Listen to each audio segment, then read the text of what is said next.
She stood on my porch with her sunglasses on, sipping from a tall cup like she owned the whole street. Without even saying hello, she pointed at my backyard and said, "We're having an HOA pool party this Saturday. Your pool is ours for the day." For a second I thought she was joking. But her face stayed stiff, that smug Karen grin glued in place. I said, "That's my private pool. Not community property." She leaned in closer, lowered her voice, and said, "If you don't cooperate, I'll make sure this neighborhood swallows you whole." I didn't answer. I just stared at her, trying to hold down my anger. The pool had been my late wife's dream. She designed it herself before she passed away. It wasn't just a pool to me. And now this woman, who already handed out fake HOA notices like candy, was demanding to take it over like it was hers. That night, I sat outside, staring at the water, hearing my daughter laugh inside the house. The idea of strangers splashing around in it, acting like they owned it, made my blood boil. So I did something that made me smile for the first time that week. At midnight, I drained the entire pool. Every drop. By morning, it was nothing but a hollow shell of concrete. The sun wasn't even up when I heard banging on the door. Karen's voice echoed through the street, "You think you're clever? You think you can defy me?" She was screaming so loud that neighbors peeked out of their windows. "This is HOA property now, and you're in violation." She shoved a paper at me, some fake-looking notice. And then, with that shrill voice, she yelled, "I'm calling the cops. You'll regret this." But what she didn't know was that the game she started was one she couldn't finish. By the time the cops showed up, Karen was already pacing in my driveway, waving her hands like she was directing traffic. "Arrest him. He destroyed HOA property," she shouted before they even stepped out of the cruiser. One of the officers, a young guy, raised an eyebrow and asked, "Ma'am, whose property are we talking about here?" Karen shoved her fake notice into his hands. This proves it. He's under HOA authority. That pool belongs to us now." The officer scanned the paper, then looked at me. I didn't even bother to hide my smile. "Officer," I said calmly, "check the county records. This house and everything on it is under my name. I bought this land 10 years ago, free and clear. There is no HOA here." Karen's face twitched, but she doubled down. "He's lying. He's dangerous. He threatened me. Look at him, he's unstable." She tried to pull off tears, clutching her chest like she was the victim. The young officer shifted, looking uncertain. That's when the second cop, a veteran-looking guy with a thick mustache, spoke up. "Ma'am, you do realize impersonating HOA authority is fraud, right?" Karen's fake tears froze. Her voice cracked. No, you don't understand. I am the HOA here." The officer stared at her flatly. "There is no HOA here." For a moment, the street went quiet. Neighbors had gathered at the end of the block, whispering, recording with their phones. And just when I thought Karen would finally back down, she pulled her biggest stunt yet. She snapped her fingers, and two men in security uniforms walked up the street, badges flashing, radios clipped to their shoulders. "Then maybe these officers will make him listen," she sneered. But the moment I saw their badges, my heart jumped. They weren't real cops. And Karen had just crossed a line she couldn't erase. The two so-called officers marched right up my driveway like they owned it. One of them barked, "Sir, step away from the house. You're under HOA violation." His badge glinted under the morning sun. But one look told me it was nothing more than a cheap knockoff. The numbers were printed, not engraved. His holster was empty. Karen folded her arms, smirking. "See? Now you'll learn what happens when you cross me." Neighbors gasped, some even whispering, "Did she really hire cops?" Phones were out, recording every second. I didn't move. I didn't even flinch. Instead, I slowly reached into my pocket and pulled out my wallet. The taller fake cop stiffened, probably thinking I was going for something else. But what I slid out wasn't a license. It was my old badge. The real one. I don't take orders from pretend law enforcement, I said, holding it up high enough for the real officers to see. Their jaws dropped. And even the veteran cop's voice tightened as he asked, "Wait. Your former law?" "Sheriff's deputy," I answered, locking eyes with the fake officers. "For 12 years. Karen's face turned white, but she tried to laugh it off. "He's bluffing. That's just a toy badge." The mustached cop took it from my hand, looked it over, and said, "This is as real as it gets." Then he turned to Karen. "Ma'am, do you know what kind of crime it is to hire imposters to intimidate a homeowner?" Karen stammered, stepping back. "And no, I was just trying to keep order in the neighborhood. He's dangerous. He drained the pool. He's unstable." But the crowd wasn't buying it. A woman shouted from across the street, "You're the dangerous one, Karen."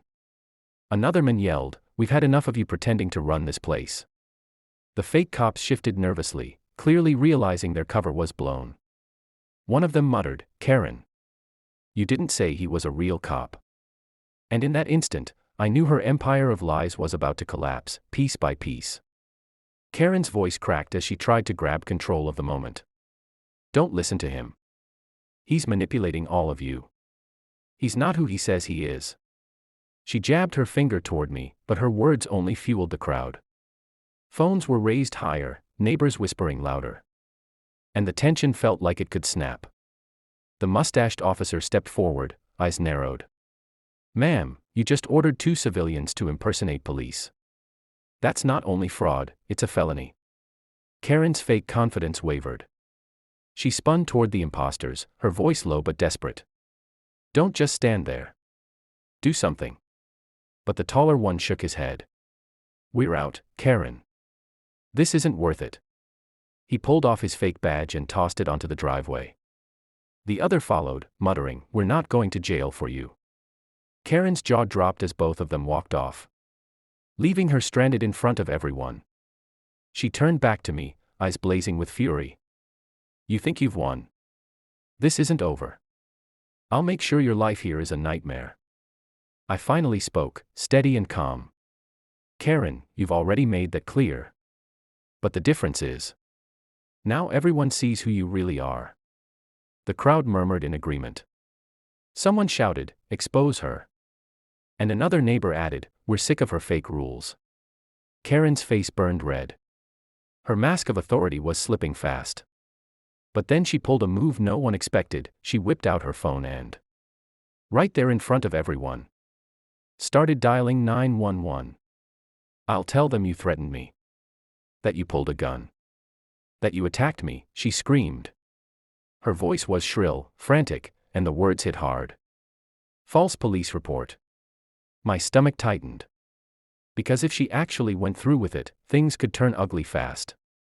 But what Karen didn't realize was that I already had something she couldn't. Erase footage.